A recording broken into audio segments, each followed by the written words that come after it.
দেখুন অবস্থা, গাড়িতে লাগানো রয়েছে বিএসএফ এর স্টিকার, আর সেই গাড়ির নাম্বার প্লেট খুলতেই বেরিয়ে এলো বিপুল পরিমাণ ব্রাউন সুগার।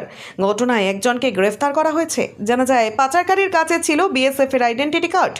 ঘটনাটি ঘটেছে রবিবার। গোপন সূত্রে খবরের ভিত্তিতে শিলিগুড়ি মহকুমা পরিষদের অন্তর্গত ফাঁসিদেওয়া ব্লকের মুরালীগঞ্জ চেকপোস্ট এলাকায় অভিযান চালায় ফাঁসিদেওয়া থানার বিধাননগর তদন্ত কেন্দ্রের আধিকারিকরা।